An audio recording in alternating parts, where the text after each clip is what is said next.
Moisés, thank you so much for joining me today. I appreciate it. Thank you for having me. I am Moisés Zamora. I'm a TV writer, producer, and director. My claim to fame is creating the global hit Selena on Netflix. We averaged about 25 million households the first 4 weeks of our premiere. So global hit by all standards. However, I am now the founder of Videomart Club, which is a Web3 video on demand marketplace that fixes the broken system and streaming model in Hollywood, which means that when you buy a digital movie or a TV show, like on iTunes and Amazon, it just sort of stays there. You can't really do anything with it. But on Videomart, as a consumer, you'll be able to buy it, enjoy it, maybe curate it into your bigger entertainment sort of space, and more importantly, you'll be able to sell it to a third party. Wow, it's super valuable. And again, with everything that we've seen going on with, Hollywood and with the writer strike that's currently underway, can you share a little bit more about, as a writer, what challenges you've identified that have been posed by the current, infrastructure for streaming services and how Videomart Club kind of addresses those challenges? Thank you. I mean, look, I just mentioned the number of households that watch my show the first 4 months, right? Those kind of numbers are astronomical. They don't, in older days, a writer would be able to really secure their professional career in the long run with that kind of success. Now, what we're seeing, and this is a very, very direct concerns with the streaming model, is that writers, creators, they're not able to sustain that career. They're not getting streaming residuals. They're not getting a little bit of that success that guarantees that to continue, doing what they love the most. Yeah. Why is that exactly? Can you just get into that a little bit further? Well, because there's two things at the center of it. Streaming models don't share data, right? So I mentioned only 25 million households because it was hard to ignore, and Netflix was like so excited about its success that it actually published an article about that specific number. But if it were any other show, any independent film, anything else that doesn't have that kind of press or spotlight, they will not share data, right? They don't know how many people watched it, how many people enjoyed it. So in a way, they're holding back an important number that affects potentially the argument of making, streaming residuals part of payment for creators. Now that they're venturing into ad revenue, they're going back to, they're putting commercials into the streaming platforms, and that, of course, requires numbers, it requires data. And this is also another source of income, and we just want to be compensated for our work in those platforms. And so far, for example, I didn't get any streaming residuals out of those 25 million house. Got it. Okay. So if you write something and say it has 1 million views or something like that, you would be paid the same as you would if it hit the 25 million views. Yeah, it's just a flat fee. I got paid, to write, and I was very privileged and honored. Obviously, it changed my life and my career having this success. But in the long run, that was it. That was the last thing I saw from Netflix. And so in the old days on broadcast or even cable, if you have something of that, those kind of numbers, you make residuals. You have a career. It guarantees you to continue on.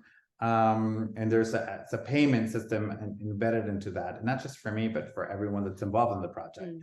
Me as a writer, so it is at the source of that. I think the streaming model has broken sort of that profit sharing, because they're in the business of selling subscriptions as opposed to actually selling entertainment, as opposed to engaging with your public and making that experience deeper with the consumer.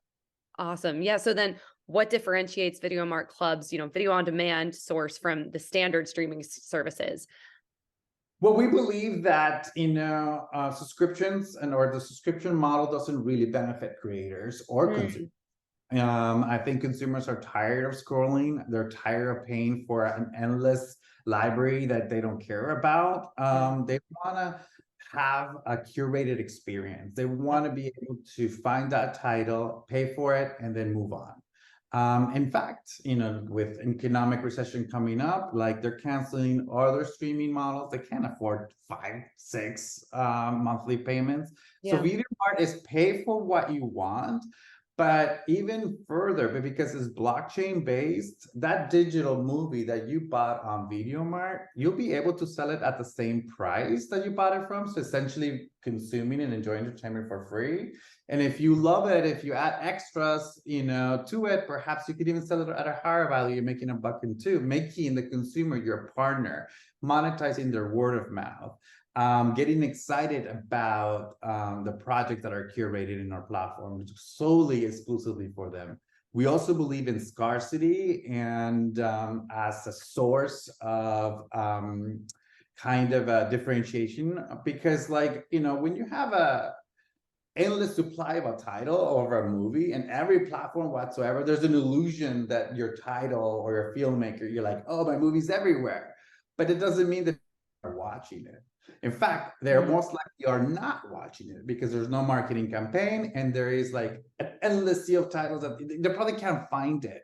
So there is that false misinterpretation that you're everywhere, but you're really nowhere. And so when we reduce the title to, let's say, 1 million copies or 500,000, whatever that title like logically, feels it could garner as an audience, that should be enough to create success. That should be enough to give the filmmaker enough of a revenue to continue working and developing these beautiful stories.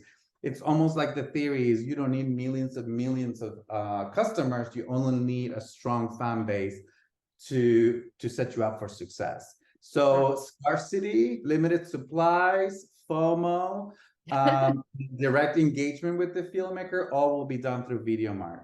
Wow, that's powerful. So just to make sure I'm understanding correctly and having the right visual in mind, say it's like you're filling a movie theater of 1 million individuals that you might run out of tickets, but again, that just does enhance that scarcity mindset. Is that accurate?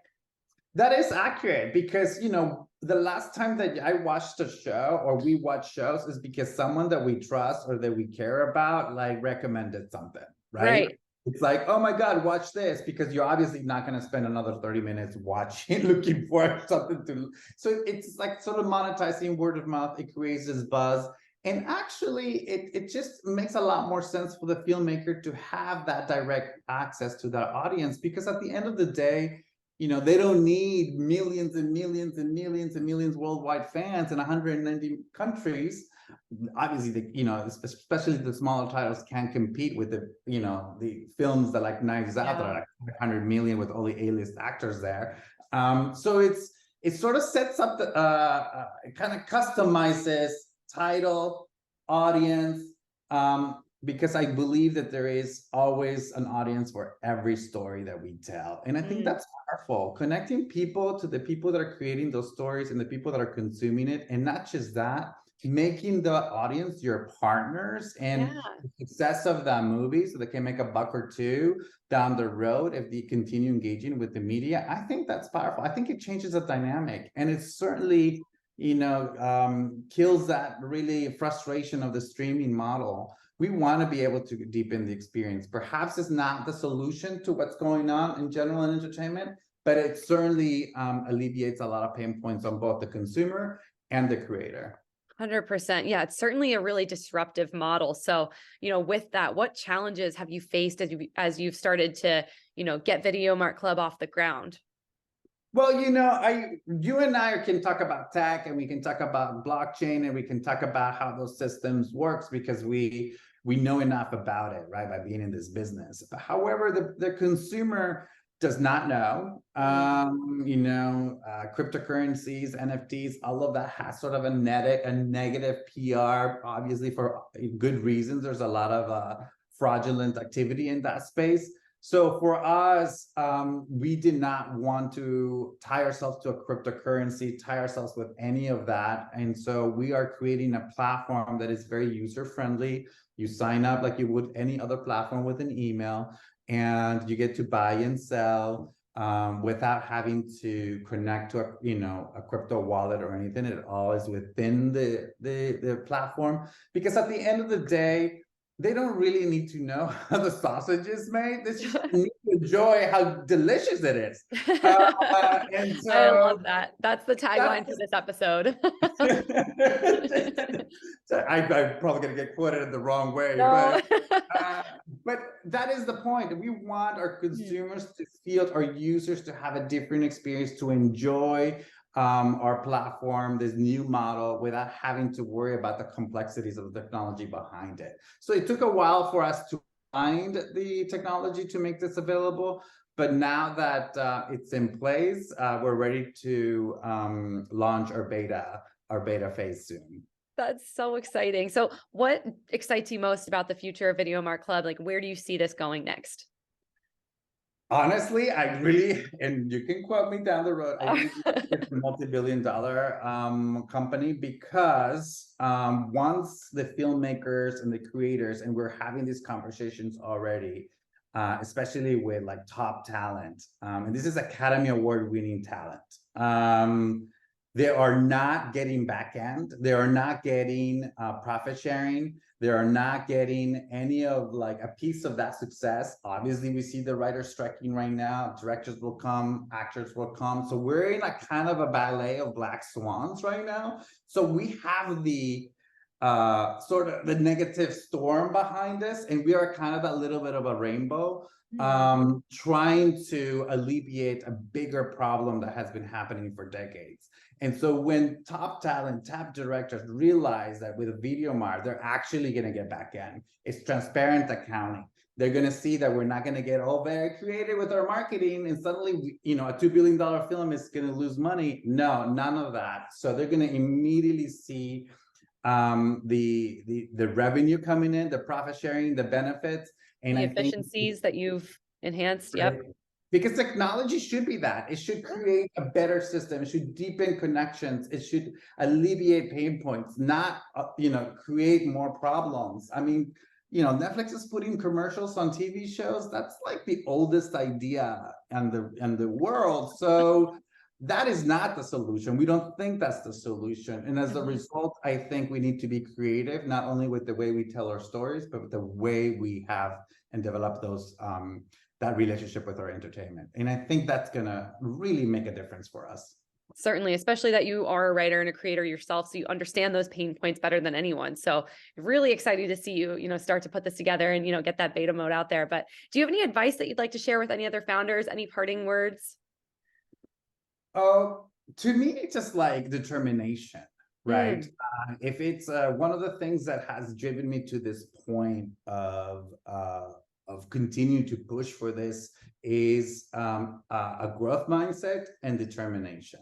Be able to learn from some of the things that are not working and pivot. And we've pivoted quite a bit, and now we're starting to build something strong that makes sense. We might have to pivot a little bit later once we start seeing how the consumers are behaving, how the users are engaging with the media. So I think to be flexible, to grow, to not be so stuck and so rigid because you had a fantasy of what a model should be.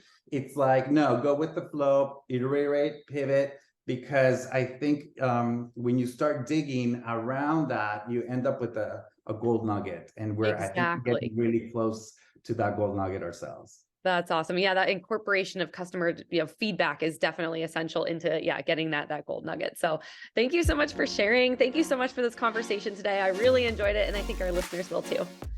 Thank you. Sign up for Videomart.club and enjoy a new way of entertainment. Perfect. Yes, I will link everything in the show notes. Thank you so much for your time. I really appreciated it. Thank you. Ciao.